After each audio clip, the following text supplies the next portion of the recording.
الحمدللہ رب العالمین والصلاة والسلام علی رسولہ الکریم۔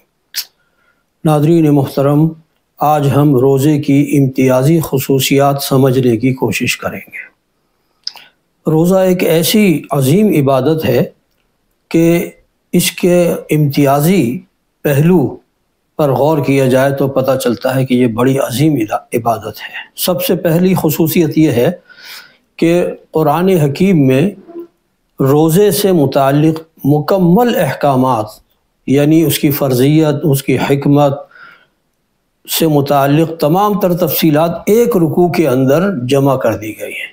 یہ خصوصیت کسی اور ارکان اسلام میں سے کسی عبادت کو حاصل نہیں۔ نماز کا ذکر بھی متعدد جگہ ہے، حج کا، زکوٰۃ کا، لیکن روزہ ایک ایسی امتیازی عبادت ہے کہ اس کا ذکر اللہ تبارک و تعالیٰ نے سورہ البقرہ کے 23ویں رکوع میں مکمل حکمت و احکام صوم بیان فرما دی۔ گویا کہ اگر کوئی شخص ہمت کر کے یہ ایک رکوع سمجھ لے اچھے طریقے سے تو وہ یہ دعویٰ کر سکتا ہے کہ جو کچھ قرآن حکیم میں روزے کے بارے میں ہے وہ سب میں نے سمجھ لیا۔ یہ ہے پہلی خصوصیت۔ دوسری خصوصیت یہ ہے کہ روزے اور قرآن کی شفاعت کو جوڑ کر بیان کیا گیا ہے۔ مسند احمد اور بہقی میں روایت ہے کہ روزہ اور قرآن محشر میں بندے کی سفارش کریں گے۔ روزہ کہے گا کہ اے رب، میں نے اس کو دن میں کھانے پینے سے، خواہشات نفس سے روکے رکھا، میری شفاعت قبول فرما۔ اور قرآن کہے گا کہ اے اللہ، میں نے اس کو رات کو سونے اور آرام کرنے سے روکا، یہ میرے اندر مشغول رہا مجھے پڑھنے پڑھانے سننے سنانے میں، تو میری سفارش اس کے حق میں قبول فرما لیجئے۔ اور حضور فرماتے ہیں کہ فیشفعان، ان دونوں کی شفاعت جو ہے وہ قبول کی جائے گی۔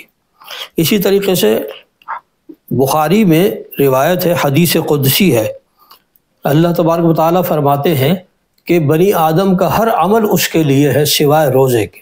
روزہ میرے لیے ہے اور میں خود ہی اس کی جزا دوں گا۔ بڑے عجیب الفاظ ہیں، الصوم لی وانا اجزی بہ، روزہ خاص میرے لیے ہے اور میں خود ہی اس کی جزا دوں گا۔ اس حدیث کو یوں بھی پڑھا گیا ہے، الصوم لی وانا اجزا بہ، اس کے معنی ہوں گے روزہ خاص میرے لیے ہے اور میں خود ہی اس کی جزا ہوں۔ سبحان اللہ، جس کا اللہ ہو جائے اس کا تو بیڑا پار ہے۔ تو اللہ تعالیٰ فرما رہے ہیں کہ روزہ میرے لیے ہے اور میں خود ہی اس کی جزا ہوں۔ یہ دونوں مفہوم بیان کیے گئے ہیں اور بخاری کے اندر یہ حدیث قدسی موجود ہے۔ تیسری خصوصیت یہ ہے کہ قرآن کی ہدایت کے لیے تقوی کو شرط قرار دیا گیا ہے۔ الف لام میم ذالک الکتاب لا ریب فیہ ھدی للمتقین۔ تو اس تقوی کو حاصل کرنے کا سب سے مؤثر ذریعہ جو ہے وہ روزہ ہے، جیسا کہ سورہ بقرہ کے جو میں نے حوالہ دیا ہے اس کی پہلی ہی آیت ہے، یا ایھا الذین آمنوا کتب علیکم الصیام کما کتب علی الذین من قبلکم لعلکم تتقون۔ اے اہل ایمان، تم پر روزہ فرض کیا گیا جیسا کہ تم سے پہلی امتوں پر بھی فرض کیا گیا تاکہ تمہارے اندر تقوی پیدا ہو۔ پتہ چلا کہ تقوی کے حصول کا سب سے مؤثر ذریعہ جو ہے وہ روزہ ہے، تو اس اعتبار سے اس کی بڑی اہمیت ہے۔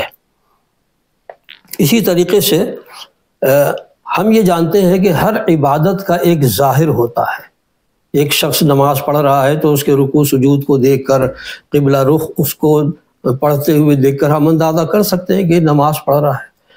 تو ہر عبادت کا ایک ظاہر بھی ہوتا ہے، لیکن روزہ ایک ایسی عبادت ہے کہ اس کا کوئی ظاہر نہیں، کسی کو نہیں پتہ چل سکتا کہ یہ شخص روزے سے ہے یا نہیں ہے۔ اس کا سحری اور افطار کرنا اس بات کا ثبوت نہیں ہے کہ ہو سکتا ہے اس نے کسی اور نیت سے سحری اور افطاری کی ہو، جیسا کہ کچھ لوگ کرتے ہیں، اللہ تعالیٰ ہدایت عطا فرمائے۔ تو کہنے کا مقصد یہ ہے کہ روزے کا کوئی ظاہر نہیں ہے، جبکہ دیگر عبادات کا کوئی نہ کوئی ظاہر ہے۔ یعنی یوں سمجھیے کہ روزہ خاص اللہ اور بندے کے مابین میں ایک راز ہے، اسی لیے اللہ تعالیٰ نے اس کی اتنی بڑی جزا بھی رکھی ہے اور اس کے ذریعے سے تقوی کے حصول کو اللہ تعالیٰ نے آسان بھی فرمایا ہے۔